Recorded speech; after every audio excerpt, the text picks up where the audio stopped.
Welcome guys to the Trading Psychology and Mindset series.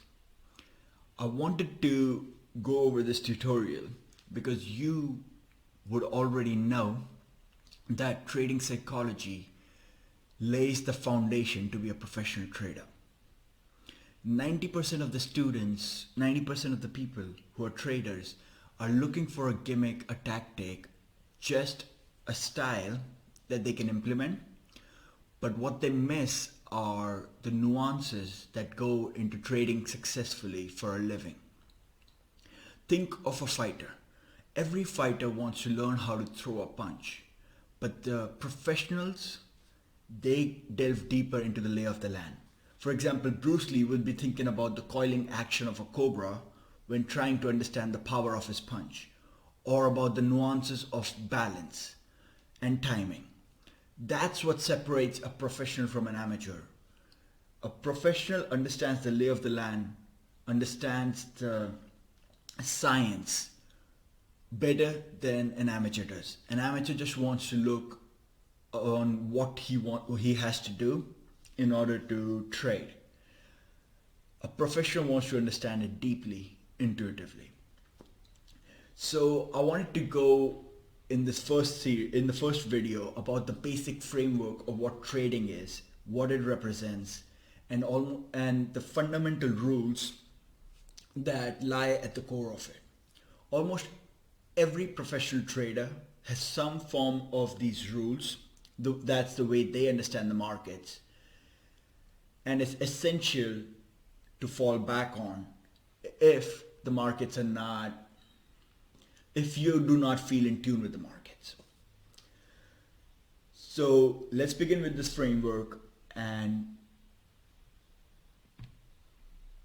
we will progress from there. Alright, the first thing I wanted to do is describe how I view trading. So the trading ecosystem, as I view it, is we have buyers in the markets, we have sellers in the market. They bring in some energy, they come together to interact with each other, and the physical representation of that interaction is price.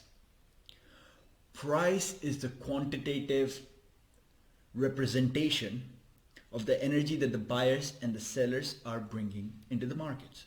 That's all it is, and that's the reality to it. Now you can have millions of buyers and millions of sellers all coming in the markets for different reasons, with different sizes, with different views, and it's very hard to try and understand each one of them in order to figure out the markets. What's easy to understand is the final result of their interaction, which is how I look at price. So if buyers, let's say, are more energetic, they're more aggressive, the sellers at some point will back off because they realize that they will be able to sell the product at a higher price, and you would see them lift their ask price and the buyers buying it aggressively and even taking the price higher. If the sellers are more aggressive, they're ready to sell, buyers will back off a bit because they realize that they will be able to buy it at a lower price, and buyer and the sellers will start hitting every single buy order there is in order to bring the price lower. So you see how price is just a representation of the energy that the buyers and sellers are bringing.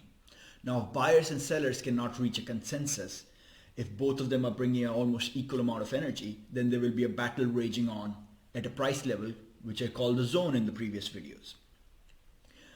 Based on that battle, we will determine who maintains the energy, and then the other side will fall back, regroup, and there will be another battle at the next zone. And that's what price action is. So this is how I view the markets.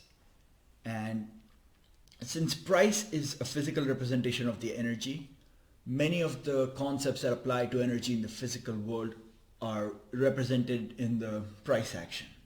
For example, one thing that I deeply believe is that the markets are fractals, that price behaves the same way on every time frame.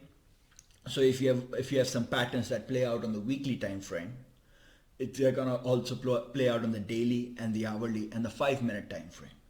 The trends and consolidations, they all appear in the same way regardless of what time frame we are looking at, because energy behaves the same way regardless of what observation scale you're looking at.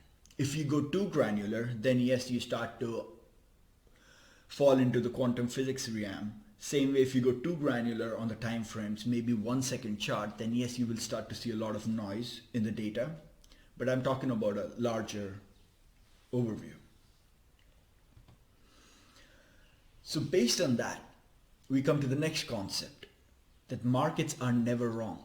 Why? Because markets are simply the physical representation of the energy that's being brought into the markets. Right? Like, price is simply representing the energy that the buyers and sellers are bringing. It has no bias. It has no judgment. Price is simply the representation, and hence it cannot be wrong. You might have different views to the market. You might be thinking about the macro situation and thinking about all the fear that's out in there. But if the price is not showing that, it means that the rest of the market does not agree with your view, in which case you have to change your view, because price is simply a representation. It's nothing against you. So there will be times when you have every reason to believe that the market will go down. And if it doesn't, you would at some point start fighting with it. Be like, it's being manipulated, something is going wrong. But you have to realize that that manipulation part is also being done through a buyer or a seller. That's also part of the energy of the ecosystem. And by itself, that energy, the manipulation, is not being able to change the whole ecosystem. It just integrates into the ecosystem. Which means the manipulation, the organic buying, the organic selling, all of it comes together to show as price. And that has the final say. That's the only thing that matters. So when you start to look at markets as just an energy representation with no bias, with no judgments, you will start to realize that price is the truth. That's the final culmination of this interactive ecosystem in which all kinds of opinions, beliefs about the markets, and different interests come together. This is why it's crucial, especially when you're trying to fight the markets, to remember back these wise words of Jesse Livermore. Markets are never wrong. Opinions often are. So the third thing, the next thing we go to, is that markets have existed since the dawn of human civilization. When the first two people came together, they realized one had something that the other wanted, and the other had something that the first one wanted, and they made an exchange, and that's what a market is. Markets have always existed since the beginning of time, and they will exist as long as humans are there, because not one person can have everything they need, and they will always have to get it from someone else. So markets are simply have an infinite existence on the time scale, and you are here for a limited time. But while you are here, you will keep getting opportunities from the markets. Because markets exist on an infinite time scale at every single moment, you can always enter the market whenever you choose to, and you can always exit when you choose to. Markets simply do not run out of opportunities. And that's something that you have to understand, because this is something that the amateurs always do, is they would FOMO into stuff.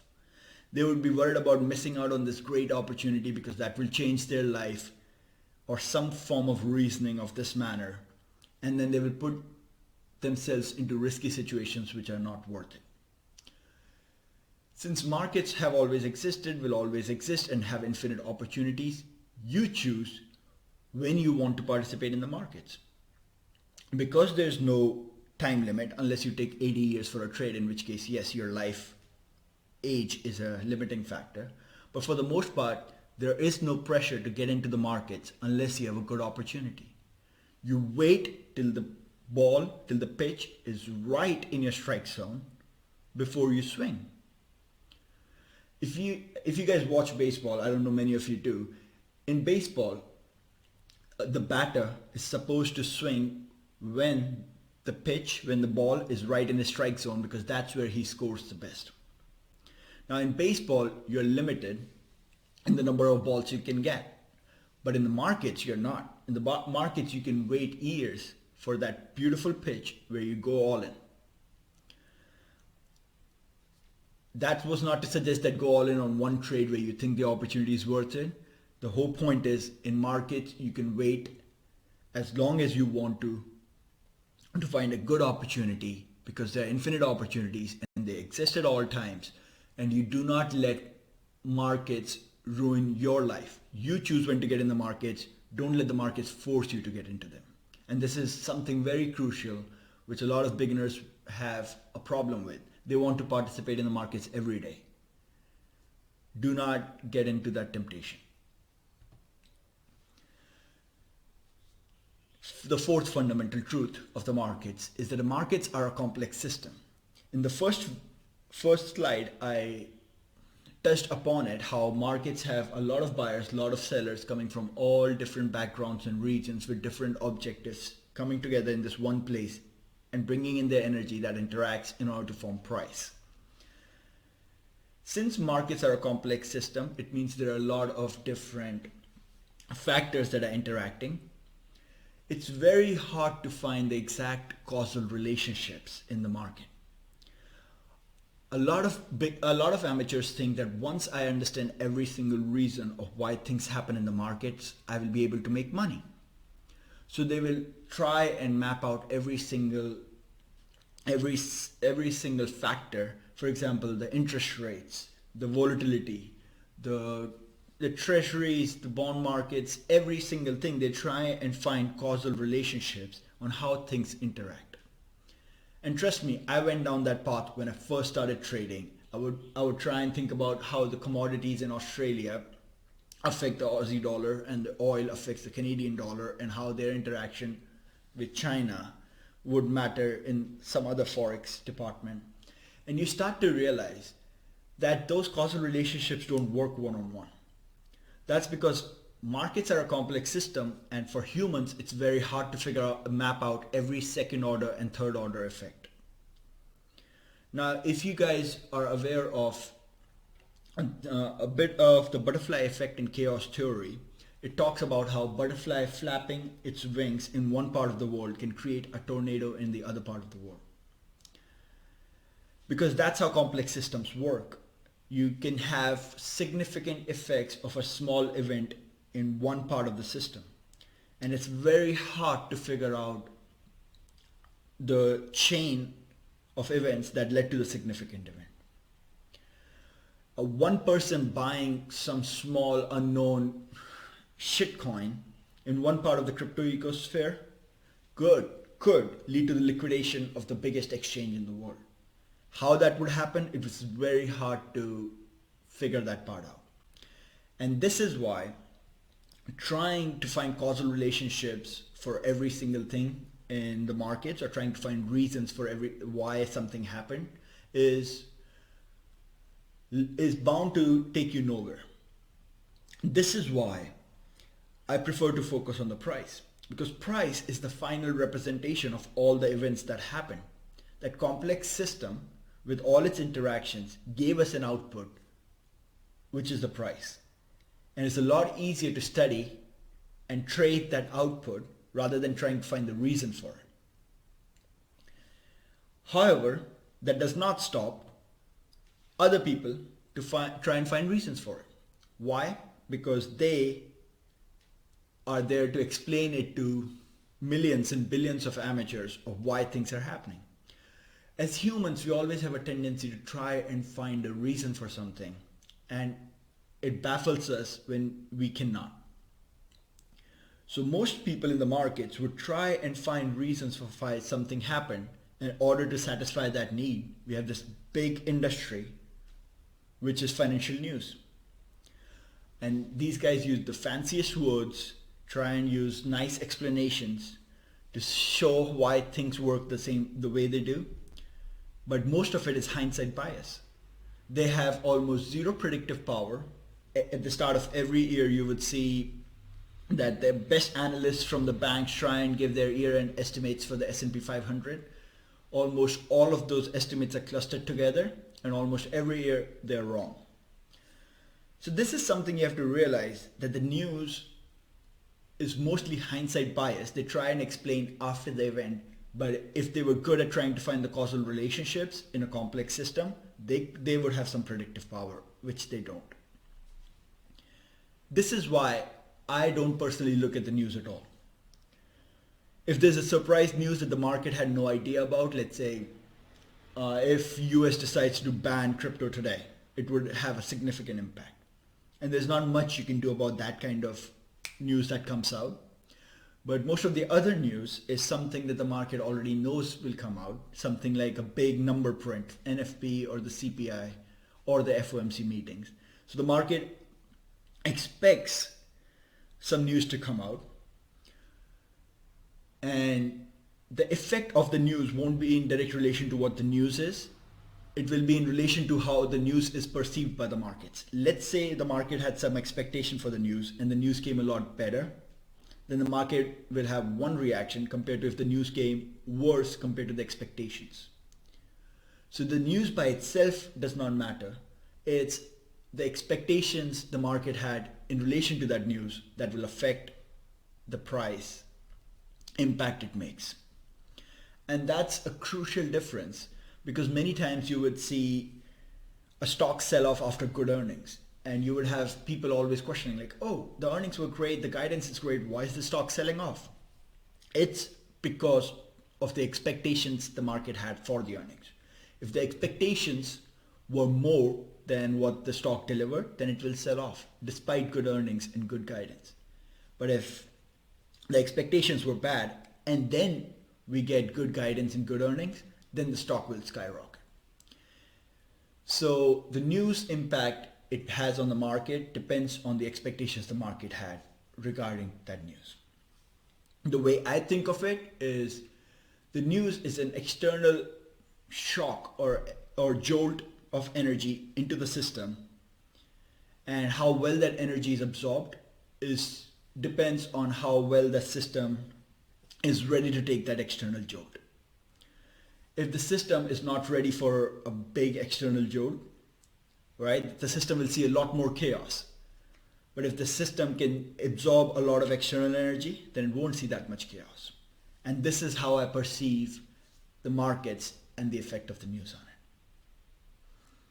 I hope this simplification of the way I look at the market and I look at that ecosystem helps you out, tries and removes the fluff from your thinking and helps you focus on the only thing that matters, which is price. We'll build on this mindset, on this framework, and how you can use it to better your trading. But first I wanted to introduce you to the lay of the land on the chessboard that you're playing on in order to take a full advantage of it. That's it for the first tutorial video. I'll see you in the next one.